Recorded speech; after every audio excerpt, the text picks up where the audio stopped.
여러분, 코스닥 인버스가 지난 5년간 최저점이죠, 지금. 근데 이게 말이 안 되는 겁니다. 코스닥 인버스의 기반이 되는 코스닥 150 차트를 보시면 지금 현재가보다 높았던 시기가 2021년도, 22년도에도 있었고 2018년도에도 있었거든요. 그럼 당연히 이때보다 아니면 비슷하거나 아니면 이때랑 비슷하거나 아니면은 당연히 이때보다도 코스닥 인버스가 높아야죠, 그죠? 근데 뭐예요? 이때보다도 상당히 훨씬 낮죠. 최근에 한 1년 반 정도뿐이 안 됐는데도 이미 뻥 나고 있어요. 게다가 2018년 연도가 안 보이나요?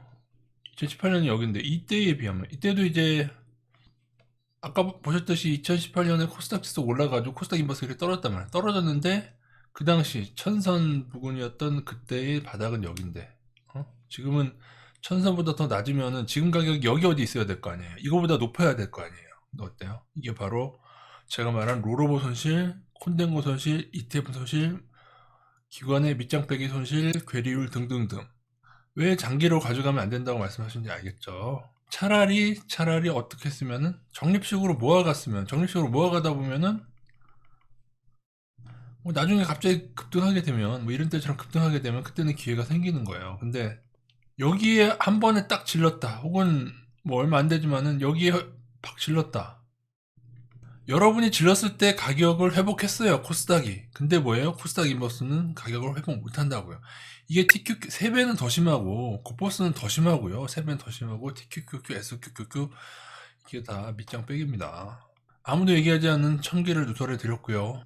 자, 코스닥 차트 분석을 드리겠습니다. 단기 쌍봉의 모습은 조금 기분이 나쁩니다. 여기 보시면은 늘 고점에서 이런 식으로 하다가 꼬라박는 경우가 있어요. 요건 염두에 두시는데 근데 아직은 21선을 지켜냈죠. 여기 이 노란 선을 깨지게 되면은 좀 더 가능성을 크게 보시고 21선 위에서는 뭐 3봉 정도로 튀기기도 하니까 그죠. 닷컴 버블 때도 어, 이렇게 넘는 거 가다 꼬라박지 않았습니까?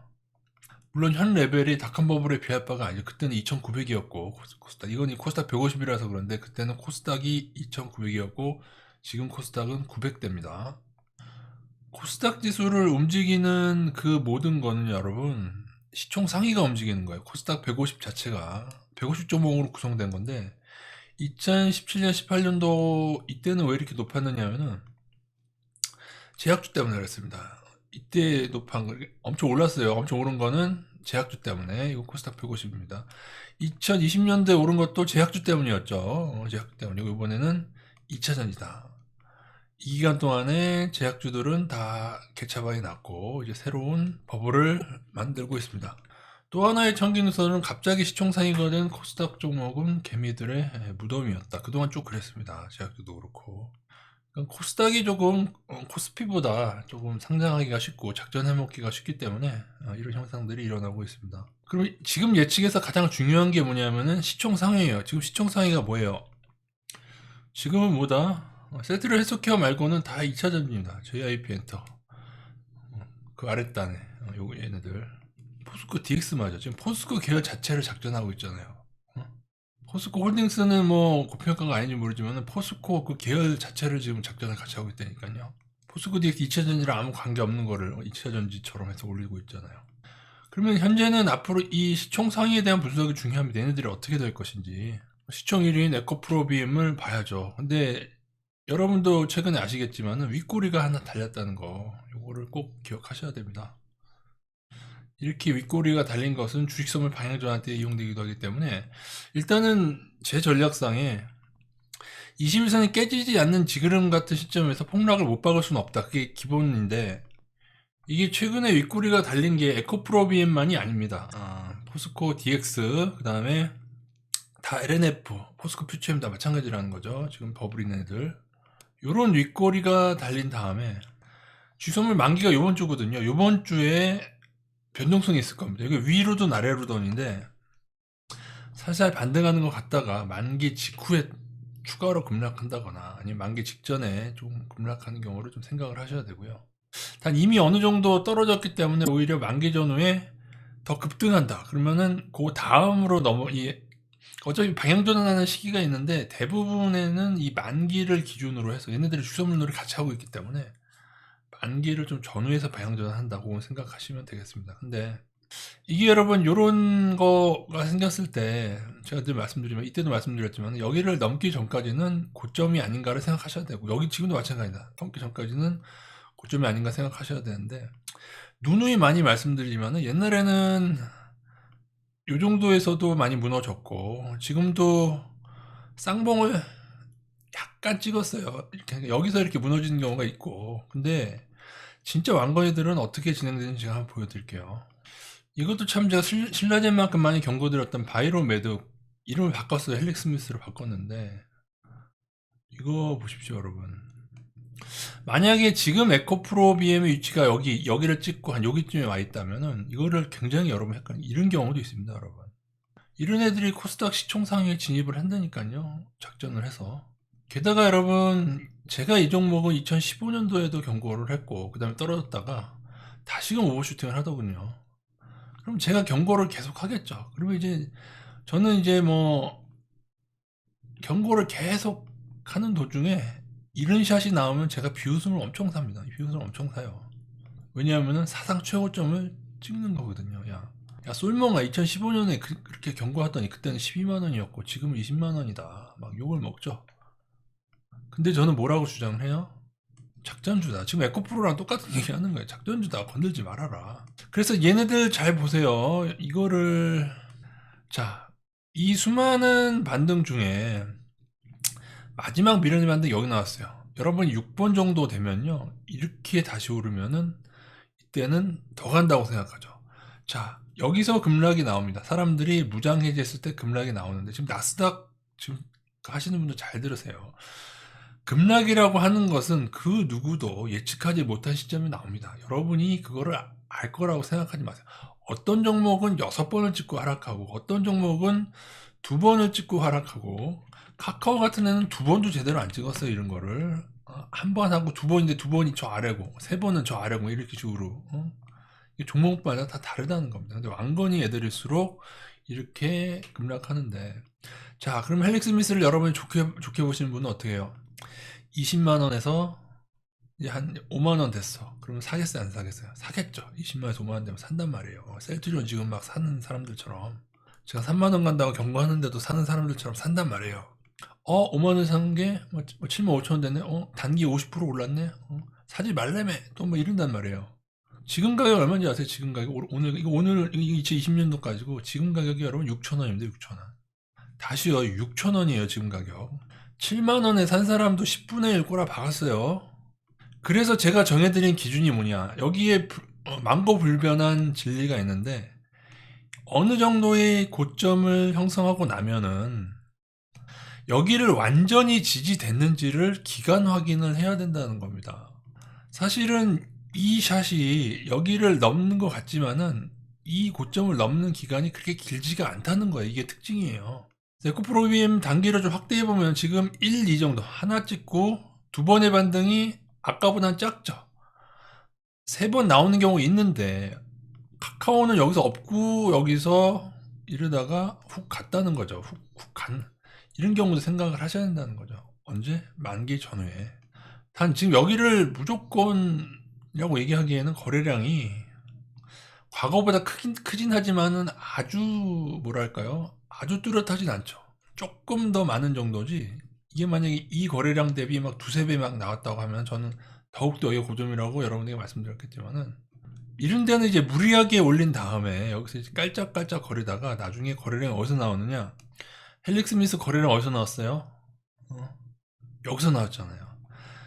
여기서 나온 거래량은 과거보다 크긴 했지만은 진짜 큰 거래량 어디서 나왔다? 이 정도 나오면은 이제 끝이라고 못 박는 건데 자, 그 얘기 기억하세요. 청기누수 3. 세력의 무리한 견인이 여기서 20만원까지 헬릭 스미스 바이로메드를 올린 게 여기서 처분하기 위함이 아니에요. 여기서 처분하기 위함이고 여기서 처분하기 위함이에요. 왜요? 6천원짜리인데 7만원에 팔아도 이득이거든요. 예전에는 엄청 쌌던 종목이라니까요. 그래서 코스닥 150은 앞으로 에코프로 BM의 반등이 어떻게 나올 거냐의 패턴에 따라서 결정된다고 보시면 되겠습니다. 요날 에코프로 BM하고 포스코 퓨처엠이 엄청나게 장중에 급등했던 이날 코스닥 150 자체도 이렇게 움직일 수밖에 없는데, 이날에 무리한 옵션이나 아니면은 다 개별 주식선물이 있거든요. 에코프로비엠 각각에 있던 무리한 투자자들, 주식선물 개별 주식선물 무리한 투자자들 다 반대 매매 당한 날입니다. 그래서 이 윗골이 달렸을 때는 조금 사실은 지금 좀 조심하는 기간이 맞아요. 지금 제가 볼 때는 코스닥 150보다 코스닥으로 한번 볼까요? 만약에 에코프로비엠이 기간을 두고 헬릭스미스처럼 추가 상승한다고 하면 얘는 이제 뭐 천선을 좀 왔다 갔다 하겠죠. 오버슈팅 해가지고. 그리고 최근에는 오히려 2차전지 하락보다 좀 더 버티는 것이 코로나가 좀 확산되면서 일부, 그 다음에 또 뭐 시젠 같은 애들, 일부 제약바이오가 지금 반등을 하고 있다는 거죠. 그래서 이런 식으로 만들어지는데, 대응은 어렵진 않습니다. 21선이 깨지면은 무조건 조심하라. 이거 더 가려면 웬만하면 지키고, 더군다나 나중에 이 아랫단을 깨게 된다. 아까 보셨다시피 이 왔다 갔다 하는 것도 이 저점을 지키면서 왔다 갔다 하거든요. 이렇게 이런 식으로. 근데 이 아래를 깨게 된다. 혹은 이렇게 추세를 그었을 때 깨게 된다. 그런 지점은 굉장히 조심하자. 자, 이렇게 얘기를 하면, 똑같이 얘기를 하면은 어떤 분들은 뭐라고 생각하시냐면, 지금 코포스를 왕창 올인해야겠다 생각하시는 분, 똑같이 얘기했는데 잘 들으세요. 어떤 분은 아니네, 반등 나오네, 이렇게 하시는 분이 계신데, 여러분 이거는 예측의 영역이 되어서는 안 돼요. 여러분이 세력에, 에코프로비엠 세력의 자금 사정을 모르잖아요. 그죠? 얼마나 많은 기관이나 증권사 기관급들이 동원되어 있는지, 그 뒤에 뭐 어떤 뭐 사채 세력이 있는지 모르잖아요. 개미들이 얼마나 더 폭주를 할지 모르잖아요. 그죠? 그럴 때는 그냥 어떤 일정한 라인을 정해서 대응을 하는 겁니다. 코스닥은 이 라인을 못 넘으면은 여기서 찌글찌글 대다가 떨어질 거고요. 21선도 당분간 중요한데 무엇보다 이 추세 라인이 제가 볼 때는 중요할 것 같습니다. 여기가 반드시 끝이라고 못 박으려면 이거라도 좀 깨야지 말할 수 있는 것이고요. 또 하나는 외국인은 팔기 시작했다는 거. 물론 외국인이 판다고 해서 무조건 떨어지는 거 아니에요. 오르다가 계속 팔면 떨어지고. 그죠? 지금의 이 상승은 외국인이 매수를 하면서 나왔던 거예요. 근데 그게 다시 빠지고 있고 떨어지고 있는데, 이후에 외국인이 추가로 더 빠져나가지 않는지도 좀 잘 보셔야 될 것 같습니다. 그리고 이번 주를 좀 조심해야 되는 이유 또 하나는 요겁니다. 물론 이번 주에 또 대거 매수로 들어올 수 있어요. 지금까지 좀 그래왔어요. 매도했다가 매수했다 하는데, 지금 그 금액이 더 커졌고, 지금 제가 정확히 계산 안 해봤는데, 일단 제가 금요일인가 확인했을 때가 마이너스 4조 원 누적이 넘어갔거든요. 게다가 금요일날 마이너스 4천억 때렸으니까는 지금 이제 마이너스 5조 원 누적으로 가고 있습니다. 이 정도면 상당히 커지는 건데, 외국인들이 이런 일들을 할 때 하방이 많이 쌓였을 때가 어느 정도 유지가 되면은, 그러니까 예를 들어 마이너스 4조 원 이상이 어느 정도 계속 유지가 된다. 물론 이번 주가 선물 만기는 아니에요. 선물 만기는 3, 6, 9, 12월이기 때문에 미니 선물 만기는 아니지만은, 이 외국인이 월가의 물량일 경우, 그리고 이것이 방향 전환이 안 된다고 하면은 나스닥이 꺾일 가능성을 좀 생각을 하셔야 됩니다. 코스닥의 개인 비중만 가지고, 코스닥 인버스의 개인 비중만 가지고 모든 걸 생각하시기에는 그보다 더 상위되는 파생이 있어요. 나스닥이 무너지면요, 여러분, 개미들 투매할 거고, 코스닥이 남아있지를 않게 된다는 걸 기억하시고, 단, 아직도 나스닥도 아직 21선 위긴 합니다. 그렇기 때문에. 그래서 지금은 인버스 올인할 시기는 아니에요. 그거 첫째. 두 번째, 당연히 상방 올인할 시기 아니고 2차전지 올인할 시기 아니에요. 반등은 있을 수 있지만은 2차전지도 이번 주에 만기를 조금 지나고 나서 그 후에 보셔야 돼요. 2차전지도 지금 어떻게 될지 몰라요. 제가 볼 때는. 물론 그런 마음이 있습니다. 아까 그 얘기 빠뜨렸는데, 아까 전에 코스닥 150 쫙 올랐던 그날 코스닥하고 종합하고는 좀 모습이 다르죠. 코스닥 150은 쫙 뽑았어요. 그죠? 요거. 왜냐면 2차전지가 150에 속했기 때문인데, 요거는 여러분 인버스를 염두에 둔, 그러니까 왜냐면은 지금 늘 말씀드렸지만 에코프로비엠 급등하면은 그 다음날 퓨처엠 급등하고 이렇게 돌아가면서 시키다가 이날은 LNF랑 다 같이 뽑았어요. 어떤 분들은 뭐 이상한 얘기하고 막 다 하는데, 이거는 딴 거 아니에요. 코스닥 시총 상위를 그날 한꺼번에 쫙 올렸다? 뭐겠어요? 코스닥 150 지수를 올린 거예요. 2차 전지를 이용해서. 그렇게 보시면 돼요. 그날에 같이 올렸고, 그래서 어떻게 보면은 이것으로 인해서 지금 코스닥 곧버스 사용자들은 가격이 더 떨어지게 됐고, 그리고 이렇게 떨어지고 나면 나중에 코스닥 지수가 떨어져도 인버스가 회복이 잘 안 됩니다. 아까 보여드렸죠. 그런 연으로 인해서. 그래서 인버스의 무리한 베팅자는 과거 베팅자. 제가 연초부터 눈에 경고했는데 제가 그렇게 말씀을 드려도 단타로 먹었다느니 먹었어요, 여러분? 먹기 뭘 먹어요, 여러분? 코스닥 이루고 있는데. 이 들어간 사람 요거 먹었다고?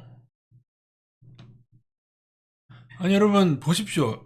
매수는 여기서 했고 매도는 여기서 했는데 어떻게 먹을 수가 있어요? 좀 길게 좀 보셔야죠. 이거는 코스피 곧버스도 제가 연초에 경고를 드렸지 않습니까? 이거 엄청 이게 거의 억주가 나와 3억주, 4억주 막 이렇게 된단 말이에요. 이 양이 엄청나요, 여러분. 코스닥 곧버스 이게 3억주인가 그래요. 지금 어떻게 됐어요? 다 빠져나갔어요. 손해보고. 그리고 일단 코스닥 곧버스가 빠져나갔기 때문에 개미들 이제는 코스피죠. 코스피 코덱스 200 선물 인버스가 투엑스죠. 곧버스가 빠져나갔기 때문에 이제 코스피도 하락하는 게 아닌가 좀 봐야겠죠, 여러분. 그리고 일단 코스닥 인버스는 개인들이 폭주해서 그렇긴 한데 아까 말씀드렸다시피 코스닥 지수가 떨어져도 코스닥 인버스는 손해나게 되어 있다. 그런 구조다. 그러니까 차라리 적립식으로 조금씩 모아가거나 5%씩 한 다음에 떨어질 것 같은 시점이 딱 왔을 때 한 번에 제대로 지르는 게 낫다. 제가 지난 시간에도 설명드렸지만은 차라리 그 시기를 먹으려면 여러분 이 추세가 깨지는 시점을 기다리십시오, 여러분. 쫙 봤을 때. 자, 저희가 더 길게 볼게요. 이렇게 진행을 한다고 합시다. 그래서 우리는 몰라요. 여기서 훅 갈지. 그럼 여기서 치세요. 쳤는데 회복하면은 손절하세요. 인버스를. 아니면은 이게 여기가 끝이 아니고 기어이 더 올라서 이렇게 갔다고 칩시다. 상관없어요. 우리는 언제든지 여기만 깨지는 걸 기다려서 여기서 그 후에 반등했는데 못 넘는다. 그러면 이렇게 나스닥과 함께 떨어지는 겁니다. 이런 것도 염두에 두면서 가겠습니다. 단 불안감 하나는 이 윗꼬리가 너무 컸다는 거. 이거는 거의 이제 주식선물 죽여라 샷인데 그건 잘 모르겠어요. 예를 들어서 기관급이 코스닥 인버스를 죽이기 위해서 이날 무리를 했는데 보니까는 에코프로비엔 같은 경우는 개인들 매도를 했죠. 그거 제가 볼 때는 한시에 일괄적으로 던진 거 봐서 일반 개인이 아닙니다. 일반 개인은 아니고 걔네도 작전 없은 초기 세열이라든가 대주주들도 매도했다고 하죠. 임원이들이나 그것 때문에 어쩔 수 없이 떨어진 건지 그래서 기관이 다시금 코스닥 인버스를 죽이기 위해서 올릴 건지 근데 그러기에는 지금 외국인 선물 동향 등 조금 뭔가 안 좋아지는 느낌이다. 그건 아세요, 여러분? 지금 연초부터 선물이 이렇게 잠시 안 좋아졌던 적이 있어도 금방금방 좋아졌었거든요. 근데 요번에 만약에 이번 주에 외국인 선물 매도가 늘어난다. 그러면은 일단은 코스피 자체를 좀 안 좋게 보시고 코스피가 무너지는데 2차 전지만 쫙 오른다. 뭐 그런 경우가 있을 수도 있죠. 근데 나스닥까지 같이 떨어진다? 그럴 때는 견디기가 힘들 것 같습니다. 제가 볼 때는. 잠시만요. 나스닥이 21선이 깨졌구나. 나스닥이 21선 깨졌 나스닥 인버스도 좀 21선 기준으로 조금 지금 나스닥 저희가 한 20% 정도 들어가 있거든요. 인버스가요. 분할로 늘리고 있는 거죠. 연초에는 한 5%뿐이 안 됐었다가 지금 오를 때마다 늘리는 중인데 21선 깨졌으면 조금 한 5% 정도 더 늘려도 되고 지금 전체적인 인버스 비중은 30에서 40% 정도로 주고 있는데 나스닥이 21선 깨졌으면 40%로 났다가 회복하면은 줄이는 방향으로 이 중에서 지금 코스닥 인버스도 한 10% 정도 차지하고 있습니다. 러셀이라고 해서 단 아직도 인버스가 우위는 아니죠. 근데 인버스 한 40% 정도 끼면요, 여러분 급락이 나오죠. 여러분 60%를 뭘 언덕을 투자하고 있어도 다 커버는 됩니다. 나스닥도 이거 봐야겠는데요, 그죠? 나스닥도 직선 추세마저 이탈할 때 요거 나가면은 추가 조정을 염두에 두십시오. 지금 너무도 많은 종목이 이런 단기 쌍봉을 그리고 있어요. 심지어 개별